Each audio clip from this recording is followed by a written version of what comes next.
Welcome to Wait, What? Let's Unpack That. In today's episode, we're exploring emotional readiness for college. I'm joined by licensed mental health counselor and my friend, Granville Freeman. Whether you're a student, a parent, or someone who simply cares about the people around you, I think you'll find value in this conversation. Let's unpack that. Hey there, Granville. First, I must say thank you so very much for agreeing to do this with me. So, what I'm going to ask you to do is tell me a little bit about yourself. Tell me how you got started in your career. Go ahead, Yeah. I'm going to let you run with it. Okay. Okay. So currently, we'll kind of start present and then move back. So currently, I am a licensed professional counselor. So I do have a private practice in Marietta, Georgia. I started the practice focused on young people. So it was teenagers and sometimes middle schoolers, but majority teenagers, and it was for behavioral health or behavioral situations or mood disorders. Right. Um, Unfortunately, the pandemic hit and my Mhm. entire practice changed. We had to go virtual like this, and working with those with ADHD was very difficult, right? Right. Especially being a clinician with ADHD and then working with young people with ADHD, it just wasn't happening. So, as a shocker to me, during the pandemic, my practice changed to me actually working with more men. Mm, So, okay. I have probably a caseload of probably 90% black men Wow. and probably 5 or 6% non-black men. Okay. So it shocked me. It shocked me, but it's been really good. So that means probably about 6 years now. It's been nothing but a black male therapist working with men. And I think it's phenomenal. I think it's wonderful. And the age is anywhere from 18 to 64. Um, Wow. yeah, so it's been amazing. Ironically enough, I wanted to be a psychologist in high school. I said, I want to go to school for psychology. And Okay. please forgive the dog. Hey, I, doggy. I want to go to school for psychology. And I actually ended up getting a scholarship for journalism. And so I went and I was like, I'm still going to do psychology. My first psychology class, I thought the teacher was crazy. I I felt like he was a homeless Santa Claus.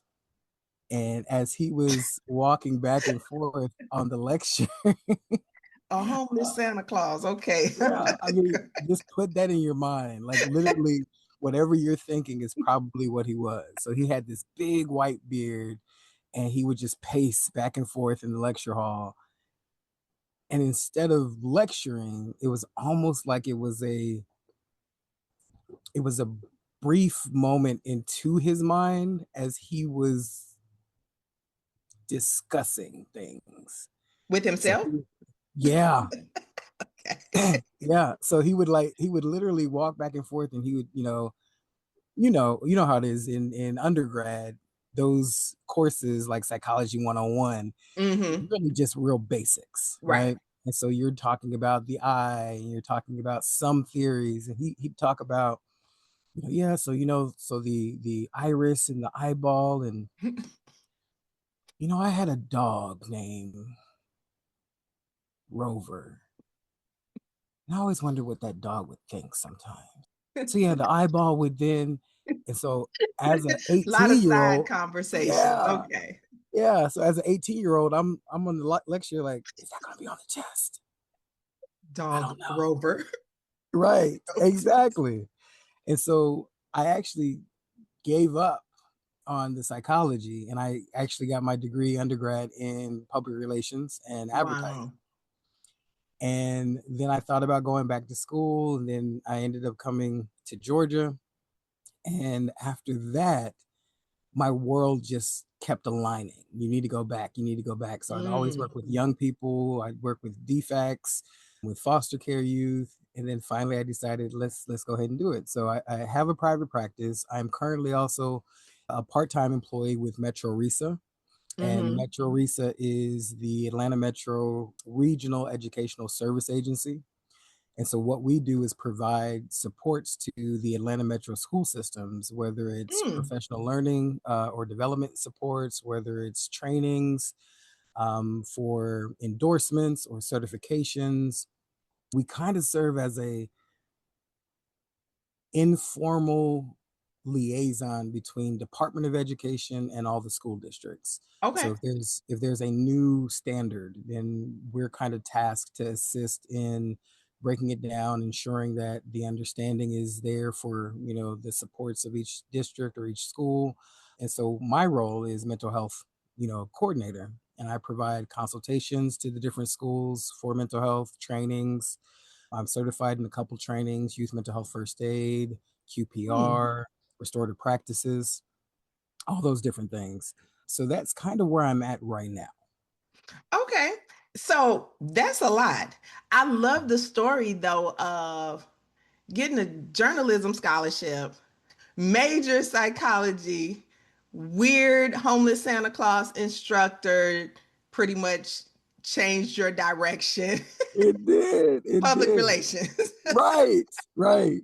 But you see, it came all the way back around. And I think that's a take that I offer to any clients, whether it's young people or older, is don't give up on what that dream Yeah, was. that's Life true. has a way of coming back full circle to give you an insight into, hey, it's not too late. And so Yeah. that was me. That was me. Like I lived that moment. So No, that's good. So yeah. when we first met, which has been a long time. I It's been over a don't even, decade. yeah, and I don't even, it's really been well over a decade It had. because I was working for a small institution when I first met Awesome. you. Because I think I Yeah, met you through a connection with my best friend Justin with right. Paxson.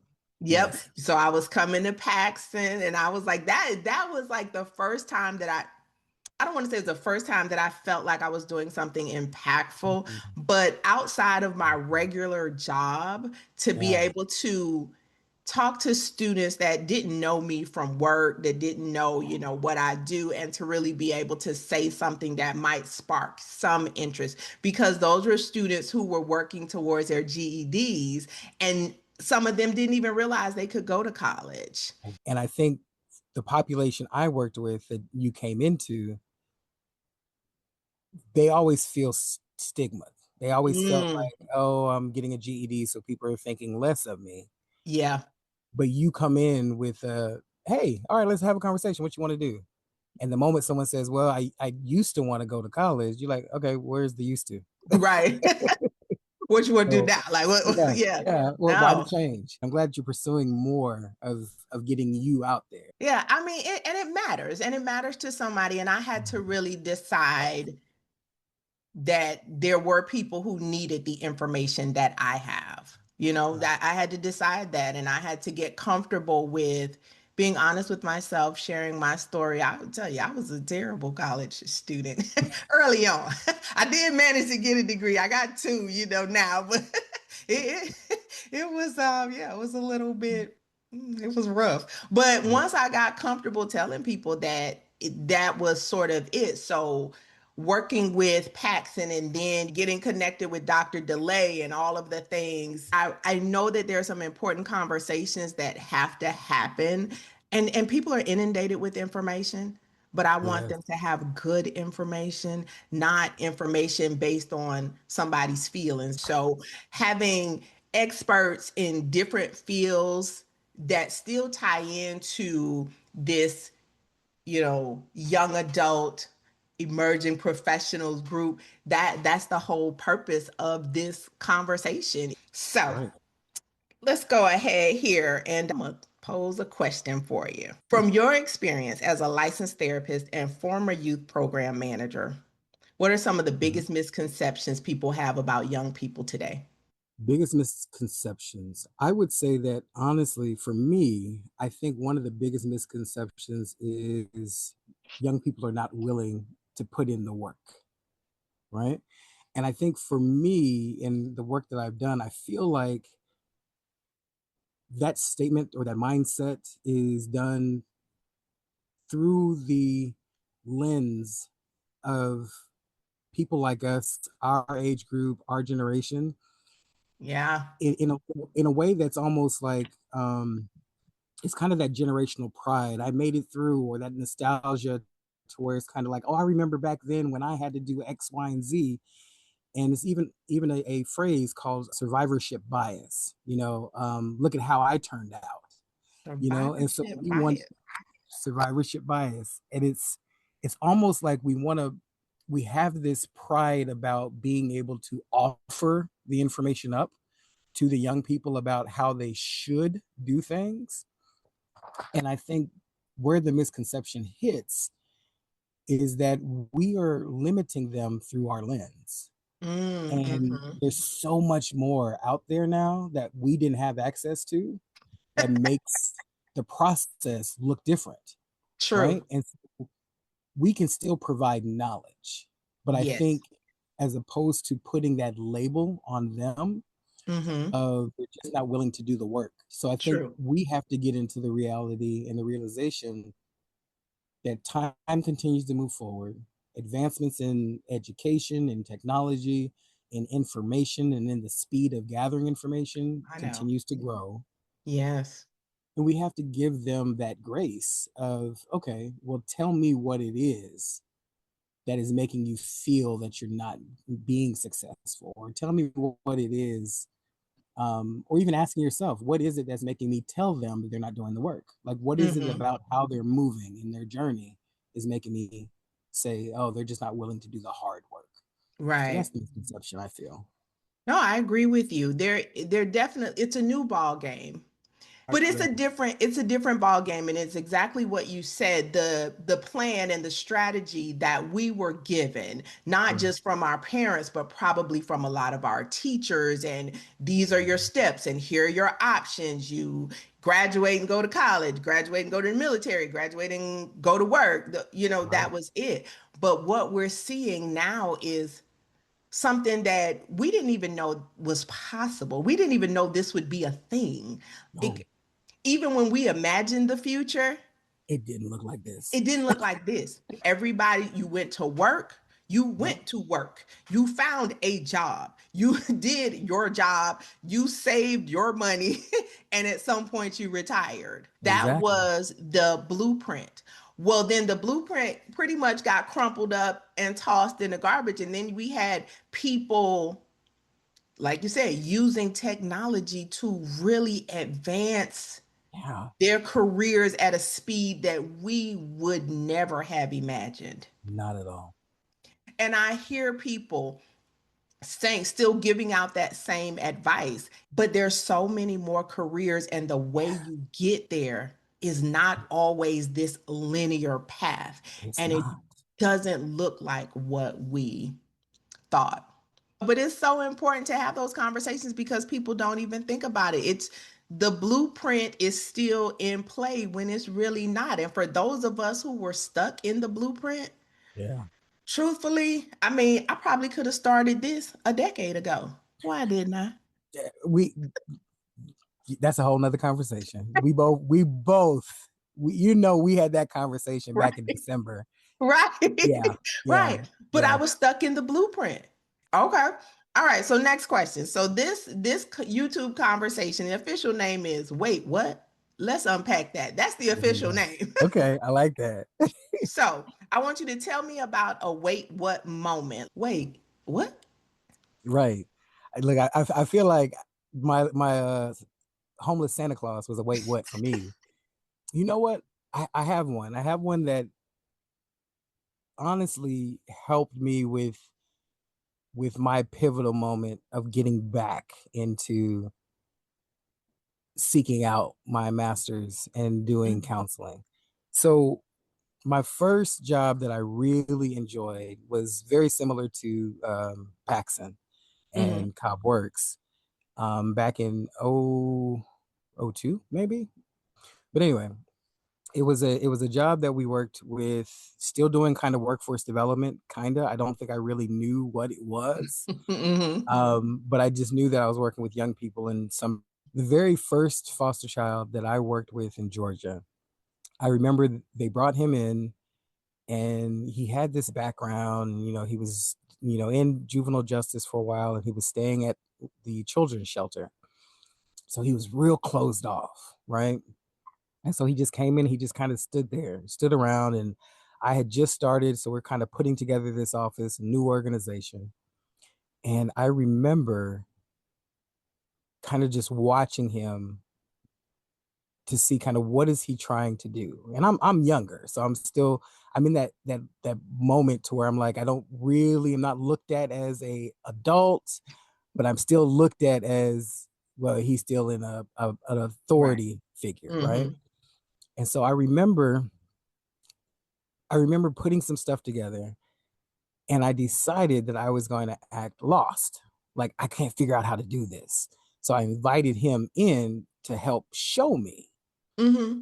And he was hesitant, but then he was like, "Oh yeah, you got to do it like this." And so I'm watching him do his stuff and I'm deciding to be the follower and allowing him to take the leadership role. And I did that probably for a week for different things, to the point that he started, you know, like I started consulting with him, right? Hey, Mm-hmm. I was thinking about doing this. What do you think? And then what was the wait? What for me was, after that first week of intentionally doing that, I watched him making different decisions. I watched him coming in dressed differently. Mm. I watched him coming in with his shirt tucked in. I watched him wanting to set up a desk, where my desk was, to get work. Oh, wow. And I loved how I got to watch him change. That's really interesting. How did you know, or what was it instinctually that led you to even engage him in such a way? How did you know he would respond well? What was it? You know what? I don't know. Like, I think it was more intuition. I think it was just, like I said, it was just intuition. Yeah. And this wasn't, it was a new program, and he was the first and only kid that was Hmm. there the whole day So he because he was really already, didn't have anything no to other do. engagement. Yeah. Hmm. Hmm. And so I was like, let me try and see what happened. Luckily it worked. That's good. That's a good Yeah. instinct. Okay. Thank you. I could see how that would be a little bit of a nudge for you. That may Hmm. be like, okay, you got something It here. was. It was confirmation. It was confirmation. Yeah. Yeah, I could see how that would be. Okay, so what do you, well, actually, what do parents sometimes misunderstand about supporting teenagers and young adults emotionally, especially during times of transition like college or early adulthood? What do you think some of the misunderstandings are from parents? I think they often misunderstand that changes emotionally, um, that are observed, do not necessarily mean that something is wrong with the relationship you have with your child.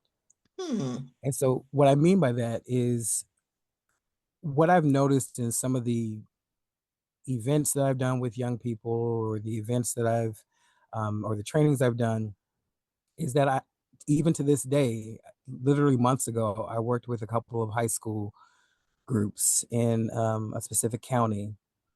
And we were talking about mental health. And a child said, "Well, I asked my parent to see a therapist, and they said, nothing's wrong with you. You can talk to me." And I've been hearing that monologue for a Wow. very long time. And I've heard different versions of that, in Hmm. terms of, well, what's wrong, what's wrong with talking to me? Why can't you talk to me? And so I think the misunderstanding is, there are, you know what, I'm gonna say it real blunt. It's not about you. And I think where the misunderstanding comes from is that it ends up being about them, Mm. right? Hmm. And so one of the other areas I talk about is, there's a difference between unwanted negative behavior or emotions and Hmm. cries for help. Mm-hmm. And unwanted negative emotions are still age appropriate. Right. Like there are still benchmarks that they're supposed to meet in their developmental life cycle that happens, lying or, kind of distancing themselves from their parents and trying Hmm. out the world and seeing if what my parents said is really true, Right. or having friends that have a higher place on the hierarchy of importance than the parent, risk taking behaviors. These are all like appropriate yet unwanted behavior. Okay. Um, and so I think that where the misconception is if there is a change, what they see as a drastic change, then there must be a problem. And sometimes it's not. Yeah. And I think the easiest thing that parents can do is ask. And honestly, I don't know if I could tell you what age to ask, because I'm noticing that even elementary kids have more of an insight to what counseling looks like. Mm-hmm. But just ask your child, do you want to see a therapist? And if they say yes, go for it. If they say no, then don't. Yeah. No, that's some good stuff right there. One of the things that you said when parents are approached by their children about therapy, that they get shut down for the most part, right? And Mhm. I get that parents feel like it's an affront to their parenting. Like, Yeah. oh, what you mean? What's wrong? I'm not good enough. I'm not. And Right. and I get that, but there are moments where you have to take yourself out of it, because especially in the time we live in now, younger and younger children are just being, so many things are coming at them. Like you mentioned, the speed of information is coming at everybody. The information you're getting in a day is what we would get in a month, Yeah. with how it takes for the paper to get there and the new issue of a magazine Yep. or the news cycle. Yeah, right. But I think that with, parents give their all. They're doing all the things they know to do. But I am clear that there are things that you just may not be familiar with. Things Yeah, that you have no idea are even going on. You go to work, your kid is in middle school or elementary school, and you're yeah, thinking that elementary school is like it was when you were there.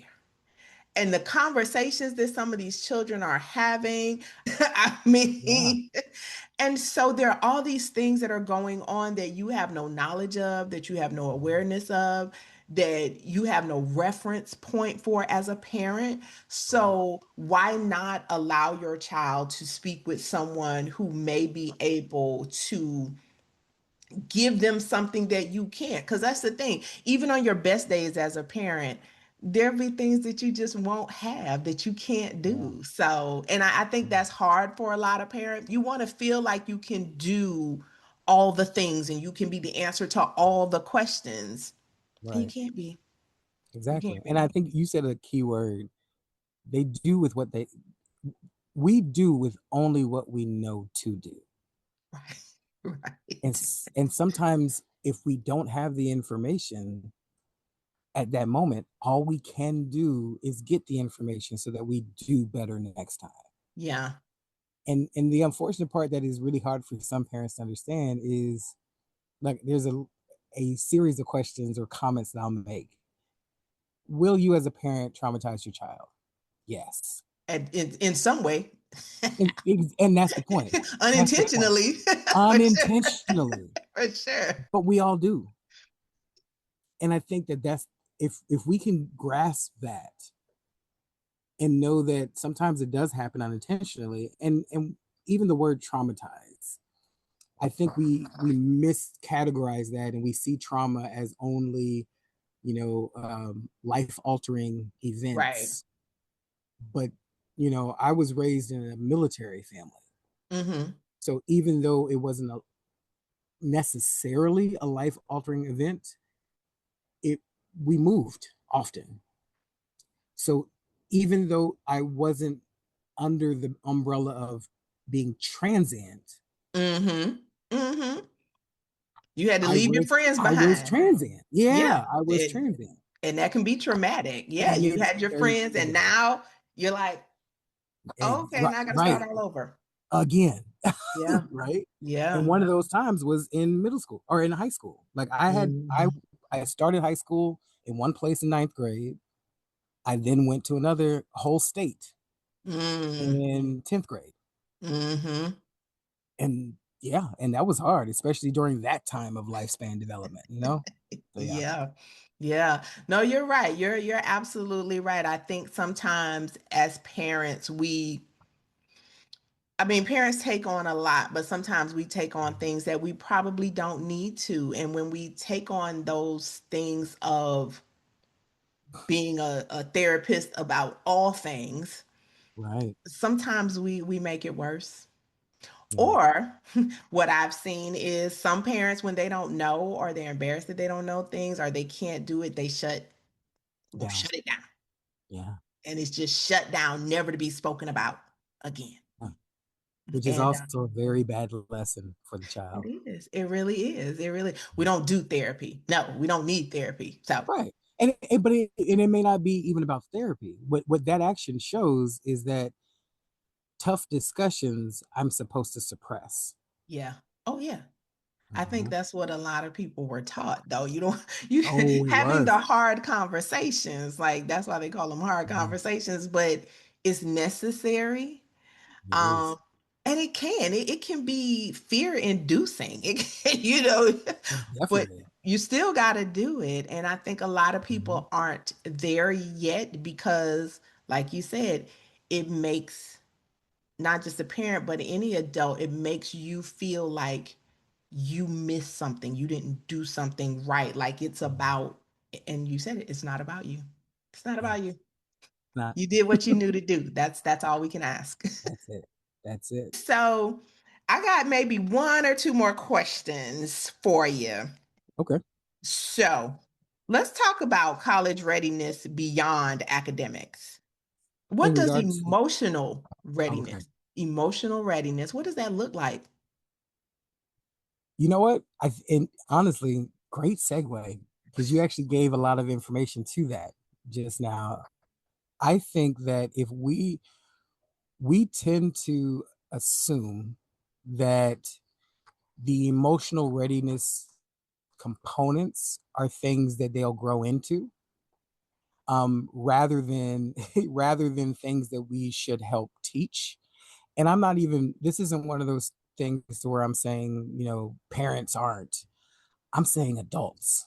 Like Yeah. I'm saying teachers. I'm saying um I think there's so much more education and growth in having an adult be able to share and model Mm-hmm.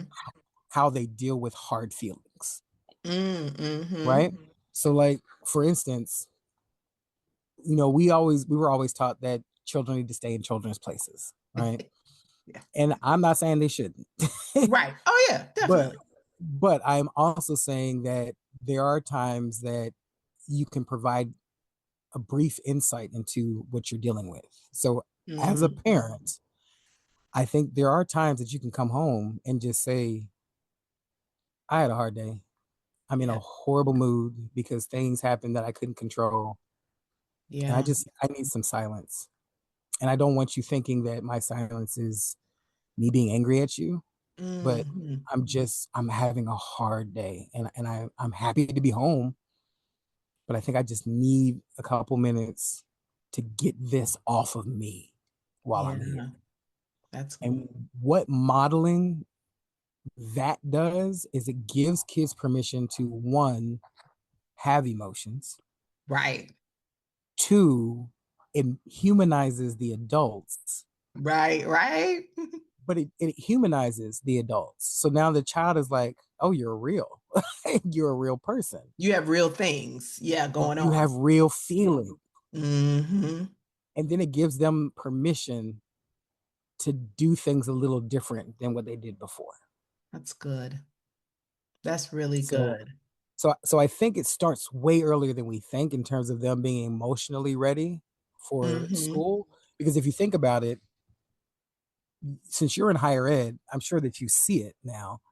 A lot of them aren't ready for constructive criticism. They're not ready for saying that this wasn't actually it. They're not ready for a bad grade. They're not ready Not at for all.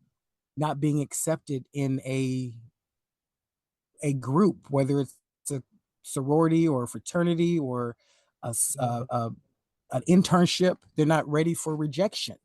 True. It's rough. That's It's rough out why here right now.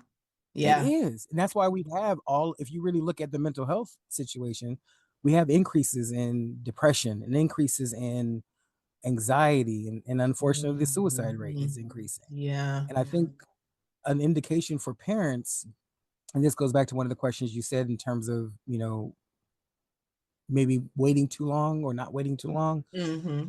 One of the things that I want people to know, and this is a statistic, between having and showing symptomology of a possible mental health disorder and seeking services is between 8 to 11 years. Years. Years. Wow. Yeah. And symptoms that people can see and recognize. Well, maybe not people, but there are symptoms. Like what I would say to parents and adults, if you have never taken a youth mental health first aid, definitely take one, because it does give you a lot of insight in terms of Mm-hmm. all of this stuff, so that you can be. It's almost like having CPR. Right. You have the ability to provide CPR when and if something happens, but you're not a medical professional. Youth Right. mental health first aid is the same thing. It's you have the information of saying, oh, this looks like a situation. But I think it's the combination of dealing with the stigma about seeing a therapist. It's a combination of, pride of, why can't you talk to me? It's a combination of what we talked about in terms of emotional regulation and being able to practice, Mm-hmm. regulating their emotions.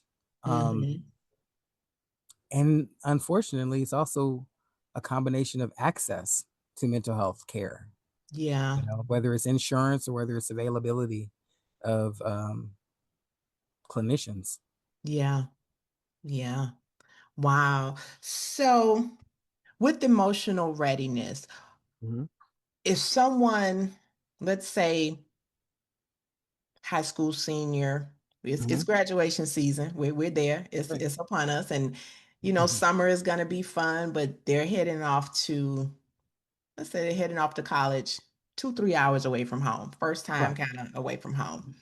Mhm. What are things, practical things that parents or even the student can do this summer Yeah. to help them or themselves become emotionally ready? I think the best thing is start the process for both parent and student of what does open dialogue look like Mm-hmm. between the two. Mm-hmm. And I would say how you would start that is, you know, because again, like I said, this starts earlier, but like you Right. said, we can't go back in time for those that are graduating seniors, because even the process of applying to college, if our excitement as parents also provides additional weight, you know Yes. and I don't know if we Yes. know that. I know you I know it. see it. I see it. Yes. Yeah. Right. Mm-hmm. And so I think right now the best thing to do is start creating what does open, honest, and vulnerable conversations look like to your Mm-hmm. newly adult child, or for the child, what does your new relationship as no longer a child look Mm-hmm. like for your parent? How do you say, I am uncomfortable and I'm scared about Yeah. going to college, Yeah. and parent, how do you, not instead of fighting the urge to fix, Mm-hmm. fighting the urge to protect, but knowing that what you're doing is equipping. You're equipping Yeah. your child with the ability to deal with difficult stuff. So letting them say, I'm scared, and asking, what things are you scared of? Yeah. What if I don't, what if I don't get along with my roommate? What if I can't get to class on time because it's in a whole nother building? Right. What if I don't understand what's happening and everyone else looks like they do? It's fake. Because I want you to know that anytime, because what we're talking about is fear, stress, and anxiety, which is okay. Mm-hmm. There's always a Mm-hmm. level. The only time it's a disability or a disorder is when it starts to affect multiple things. Right. So we have stress all the time. We have a level of anxiety all the time. We're supposed to. You're Mm-hmm. supposed to. And Keeps you so, safe. exactly. And so we should be letting them know, okay, this is anxiety, because we're talking about something that has yet to happen. So you're Mm-hmm. looking at the future and thinking about it, and your body is feeling the pressure of, oh my God, if it happens, this is what I'm going to do. Right. Okay. But what I want you to know is if it does happen, keyword is if, call me. We can work it Mm-hmm. out. Mm-hmm. And one thing that I give to a lot of people, and it's so funny, I always say I'm going to put it in my workshops, but somehow it works itself into it, and I've never actually officially put it in any of my workshops, Mm-hmm. is I tell people the three H's. Okay. And I say this works with kids, it works with your friends, people that are close to you in your life that you tend to share or vent with. Mm-hmm. Think of the three H's. And this is a way to communicate. So let's say that I'm calling Shauna about just some stress that's going on. Mm-hmm. I can either say to you, or you can say, wait a minute, Granville, let me ask you this. Do you want to just be heard? Meaning, I'm going to shut up and I'm Right. just going to listen. Do you want to be helped? Meaning, as you're talking, I'm going to provide you solutions or opportunities that you can try. Or do you need to be held, or you need a hug afterwards? Because what tends to happen is we have those moments where we're venting and someone is giving us solutions and we're not ready for those solutions. Right. Or they don't know we've already tried those solutions and it didn't work. And I don't want to hear them again because now I'm thinking, oh, you didn't think I was going to think about that. Right. And so Yeah. maybe offering that to your child. Yeah. And it's like you said, it has to start as early as possible to Mm-hmm. help people become resilient and Right. to help them, not that you expect small children to solve all their problems, but for Correct. them to become problem solvers and thinkers and working alongside of you with That's things right. that instead of you doing it, but having that side so that they are becoming thinkers and people who feel empowered and equipped to manage certain things that are, age Mhm. appropriate things. All right, last question. Okay.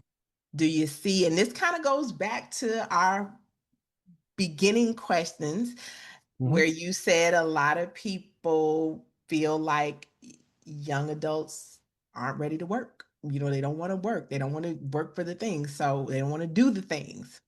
Mm-hmm. So, do you see any workplace parallels? Do you see connections between emotional habits students develop early and the challenges they face later as new professionals in the Oh, workplace? yes. Oh, yeah. Yeah.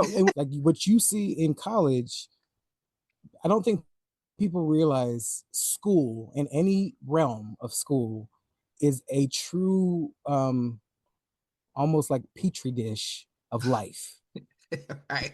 because school buildings, institutions, because of how they're made up, is often a random selection of the environment around you. Mm-hmm. And so Yeah. the work ethic, not necessarily how we see the work ethic, but just being ready, willing, and capable of receiving feedback is difficult.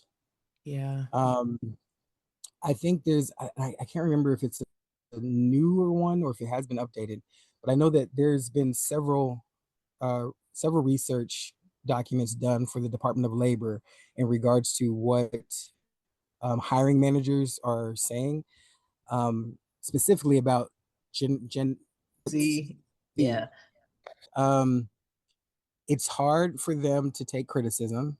It's hard for them to not get seen for the promotion they go after. Yeah. Like the level of competition is hard. Mm-hmm. Um, asking for help is hard. All the things that we've discussed in this call all relates to the workplace. But I think that, kind of going back to what we said before, if we can start pivoting our society to put the same level of importance on emotional readiness Mm-hmm. early on, Yeah. um, and it does start in elementary school. It starts by just exposing them to what feelings are, what they look like. Oh, what happens when you're angry? Having them really start to practice what angry looks like, what angry feels like. How do we handle anger? To then moving into middle school and high school, because Yeah. people don't realize a lot of the behavior for all children, it's communication. Right. Right. Not always because they want to be bad. It's Yeah. because they don't have the words to articulate what's wrong. That's So it. It's the language. It's having the language. So I love that. And I love what you said about that, just giving people the space yeah. to have those conversations and opening up the dialogue as adults, whether it's with your children, your nieces, your nephews, your younger siblings, whomever, giving people the space to have those dialogues and Mhm. without judgment. And sometimes, even without, sometimes people don't need you to fix anything. Sometimes people just need you to hear them. Well, Yeah. Granville, I appreciate you so much. This has Thank been you. fun. I've learned a lot. Appreciate it. I appreciate you. Thank you. Take care. Thanks for tuning in to Wait, What? Let's Unpack That. If you enjoyed today's episode, be sure to subscribe, share it with someone who might need to hear it, and leave us a review. It really helps more people find these conversations. Take care of yourselves and each other, and we'll see you next time.